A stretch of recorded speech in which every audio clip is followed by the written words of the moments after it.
Hello, everyone, and welcome to this week's episode of Alaska Tracy, where I share tips and tools on business, marketing, and inspiration.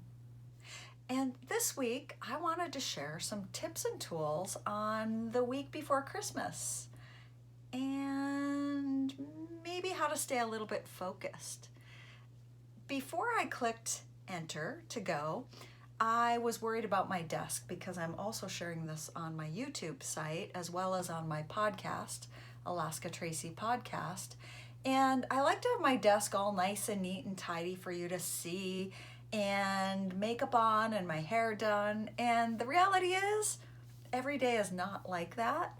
And the reality is, my desk is often a mess. My to-do list is often messy.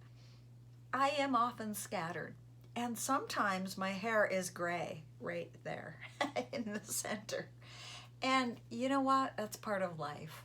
I do take actions to clean things up and to look presentable.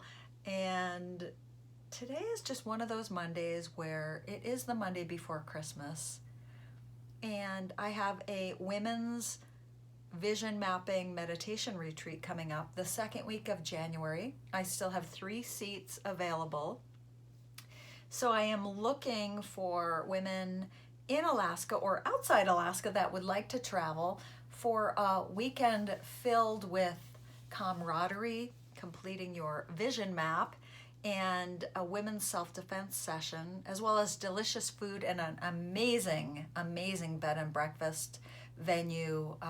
It's called the Gathering Place outside of Wasilla. It's not a bed and breakfast, it's actually a venue for events, and it's just this beautiful location. So on my to-do list is networking and marketing and sharing with people the importance of business planning, which essentially is vision mapping. My system is about creating a plan. There's also finishing up Christmas and thinking about my husband's birthday, which is Christmas Eve, and how to make that really special. And the reality is, his love tank gets filled with a home-cooked meal, walking outside, talking, holding hands. He's pretty easy. I get in my head and think I need to make everything perfect, which in reality, I do with a lot of things. I don't know if you can relate to that or not. Wanting things to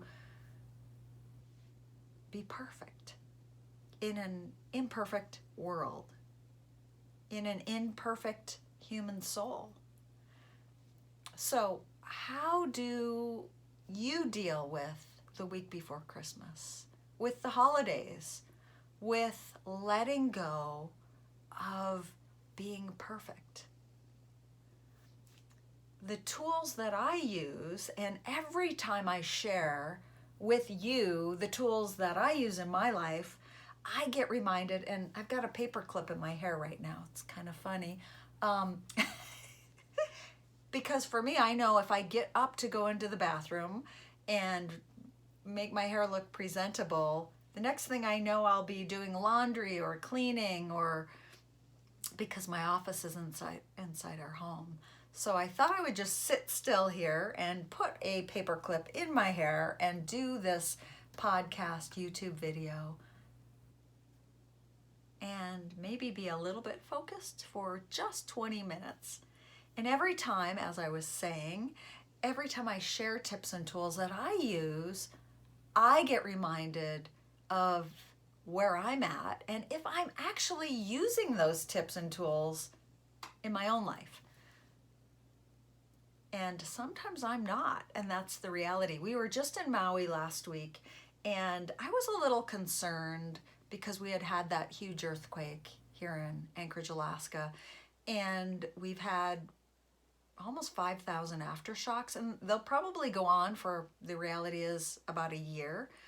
And so the first 4 days into our trip, I was way focused about all the aftershocks and how the dogs were feeling and how they were dealing here in Anchorage and how everybody was dealing. And I was just totally focused and not in the present and not with my husband in Maui, but in Anchorage, worrying about everything under the sun.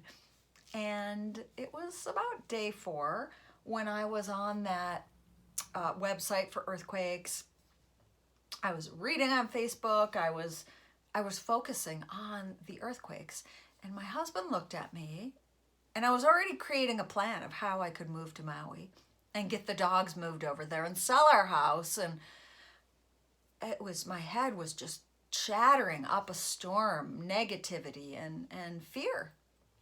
My husband looked at me one day and he said, "Wow, you are not practicing what you preach to everybody else.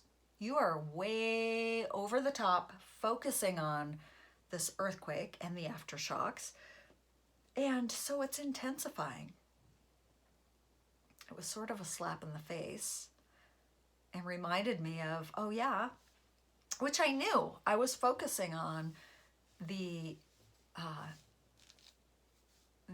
earthquake, the aftershock. So when you focus on something, it expands.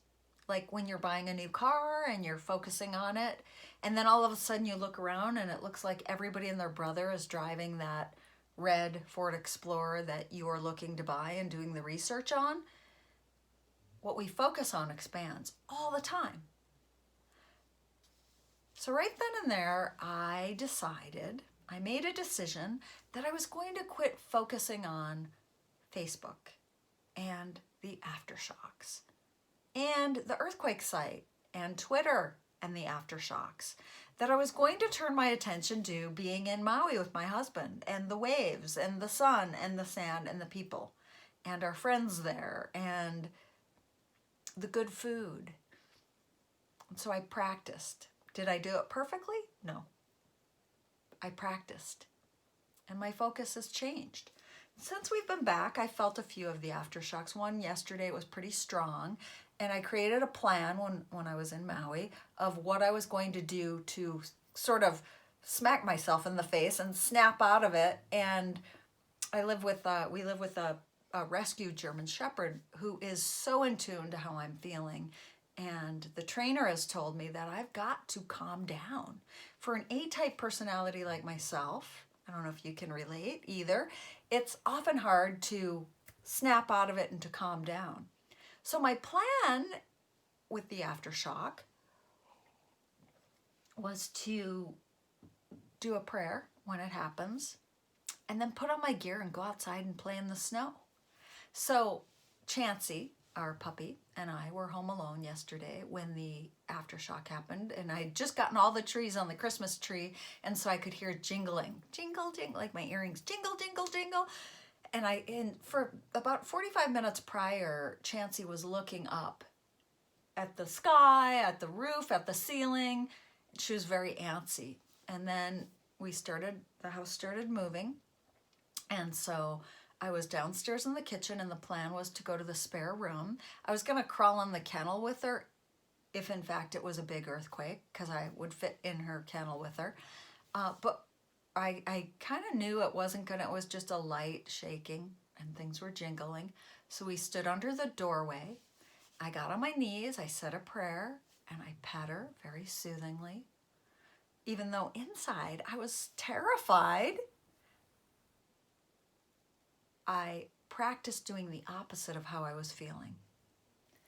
And then I said, guess what? We're going to go outside and play.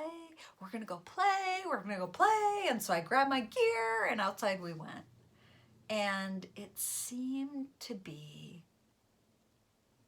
a little easier. And the focus the rest of the night was not on the aftershocks.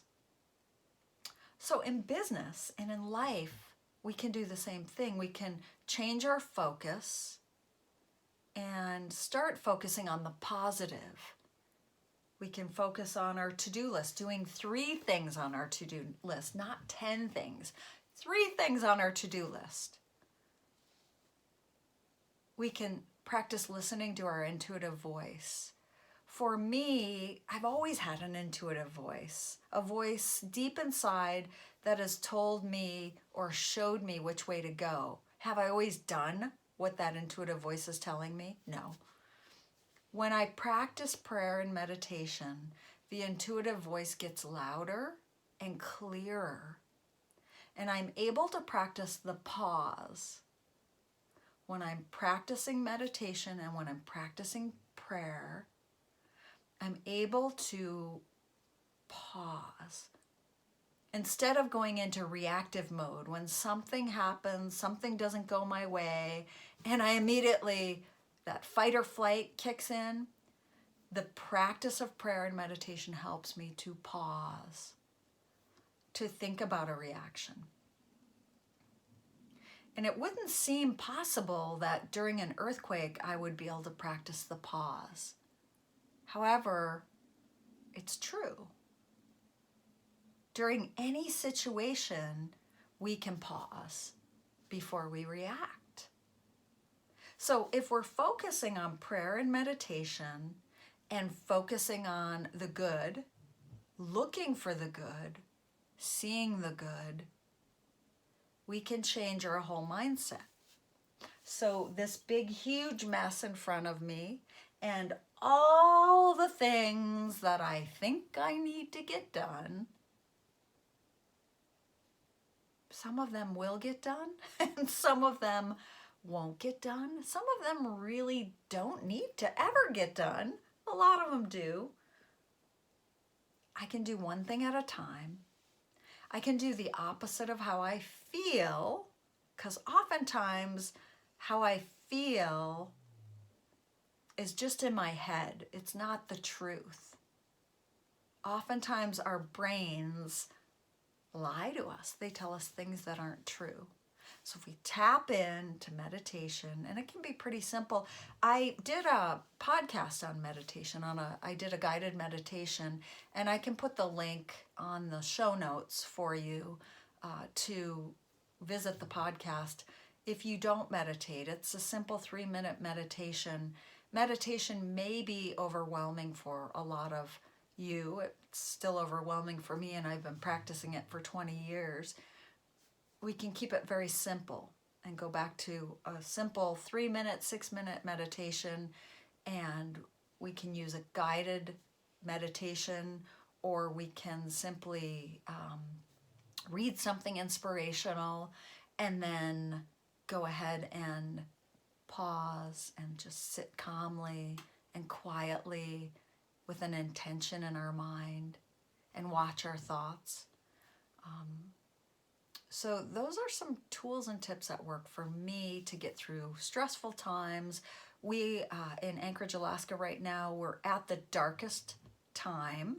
We've got a couple more days to go before we turn the clock and hit winter solstice and start gaining daylight.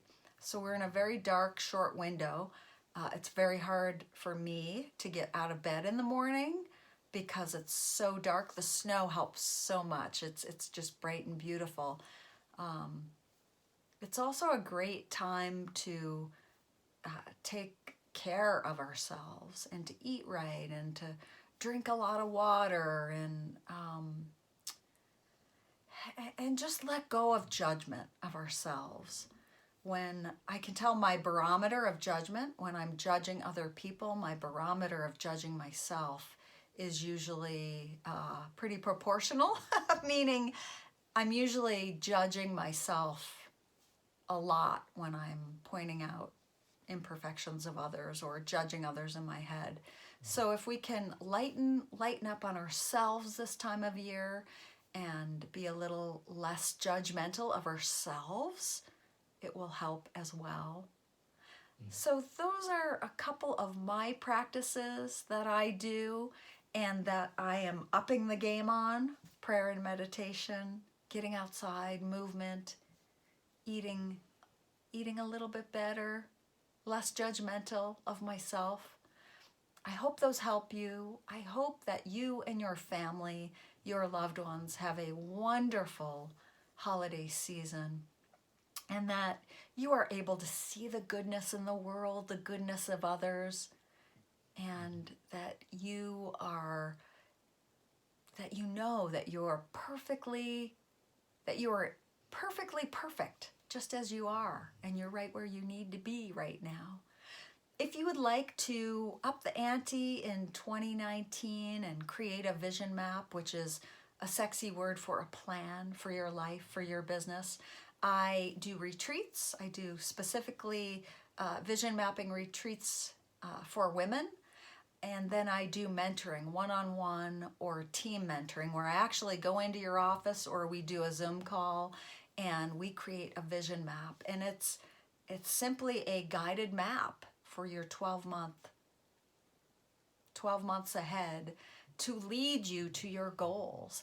And it's really specific. It's written, a lot of writing to connect the heart to the head, and steps complete with accountability and actionability and measurability to measure that you're actually moving forward.